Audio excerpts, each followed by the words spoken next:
Olá! Nesse vídeo vamos estudar o comportamento térmico dos polímeros. As propriedades físicas que nós observamos nos polímeros, elas dependem largamente da mobilidade da cadeia polimérica. E essa mobilidade vai ser função da vibração dos átomos das moléculas, que por sua vez tem relação direta com a temperatura.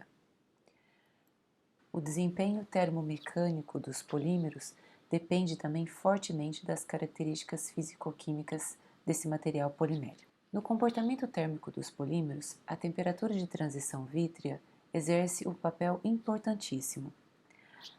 A temperatura de transição vítrea nada mais é do que um valor médio da faixa de temperatura que, durante o aquecimento de um polímero, permite que as cadeias da fase amorfa adquiram mobilidade.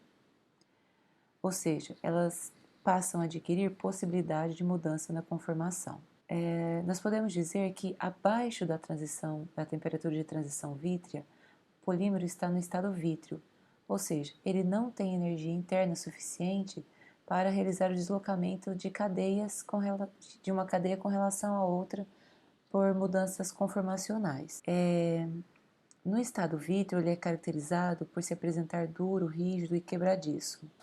A temperatura de transição vítrea é uma transição termodinâmica considerada de segunda ordem, isto é, ela afeta variáveis termodinâmicas secundárias. Algumas propriedades mudam com o valor da Tg ao atingir a temperatura de transição vítrea e, portanto, elas podem ser utilizadas para determinar essa Tg. Eu mostro aqui para vocês agora uma sequência de gráficos em que eu tenho algumas variáveis, volume específico, por exemplo, entalpia ou entropia, variando com a temperatura.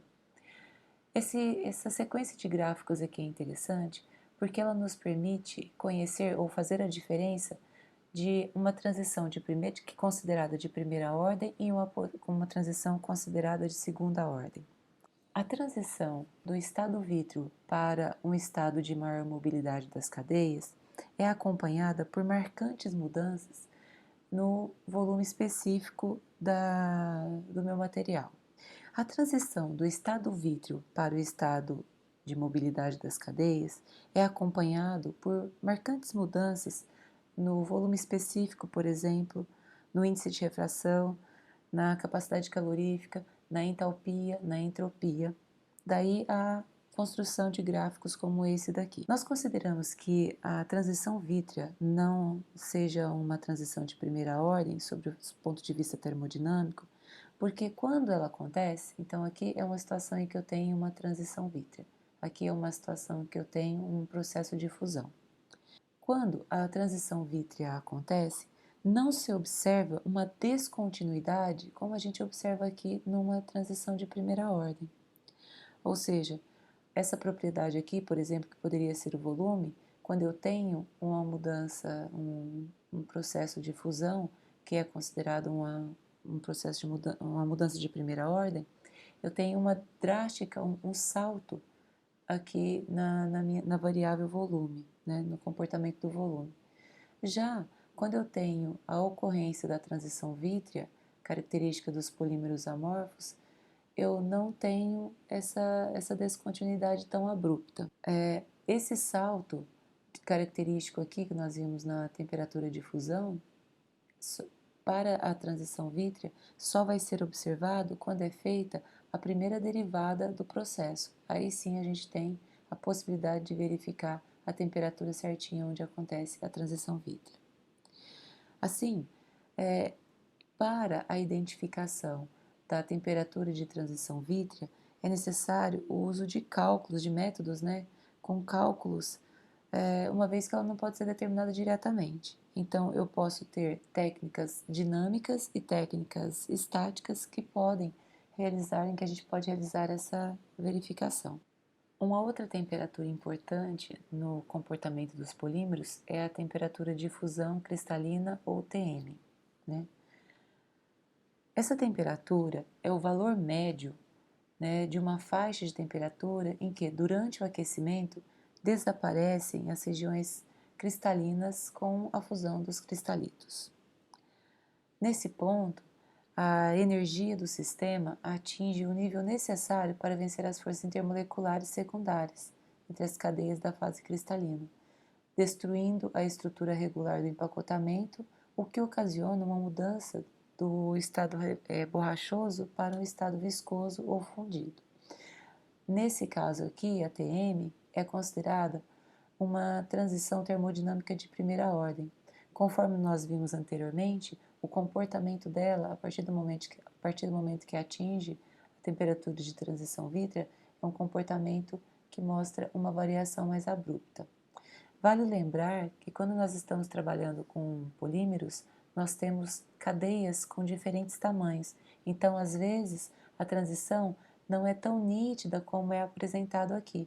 Nesse gráfico aqui, eu mostro com um pouco mais de detalhe a variação do volume específico do meu polímero em função da temperatura.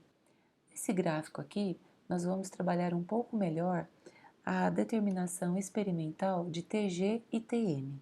Para determinar essas duas variáveis, muitas vezes é conveniente acompanhar, por exemplo, a variação do volume específico, uma vez que esse volume específico é uma propriedade que mede o volume total ocupado pelas cadeias poliméricas.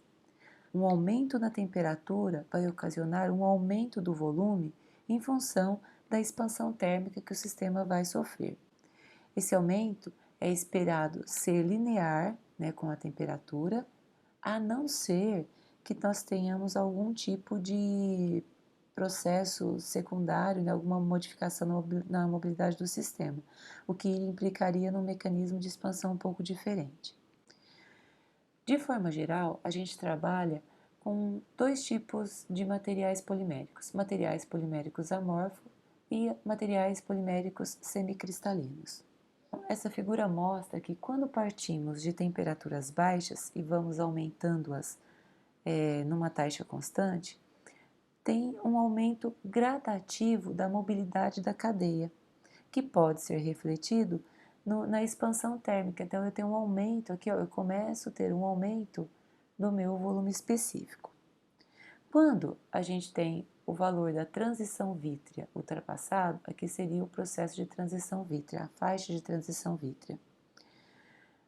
A tendência é que a mobilidade dessas cadeias, elas aumentem, tanto para o polímero amorfo quanto para o polímero semicristalino, ainda mantendo a expansão térmica linear, mas isso com uma taxa de inclinação que vai variar dependendo do polímero, se ele é amorfo ou se ele é semicristalino. O momento em que a temperatura de fusão é atingida demarca um nível energético para o meu sistema autossuficiente para começar a fusão dos cristais.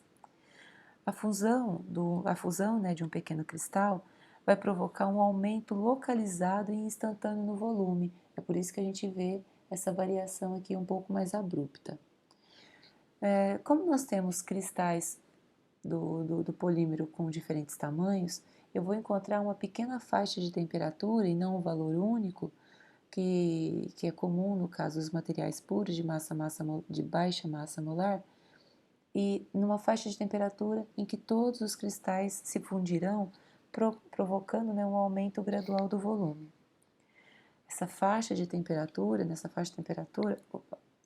o volume específico aumenta rapidamente, caracterizando aqui, obviamente, uma mudança termodinâmica de primeira ordem. Depois que passa a temperatura de fusão, depois que é atingida a temperatura de fusão, todo o polímero está no estado fundido e nós temos ainda um crescimento linear da temperatura, né, que vai acarretar um aumento gradativo da mobilidade das cadeias. O aumento aqui do volume, né, continua o volume específico, ele é registrado uma vez que nós temos ainda processos de expansão térmica do polímero.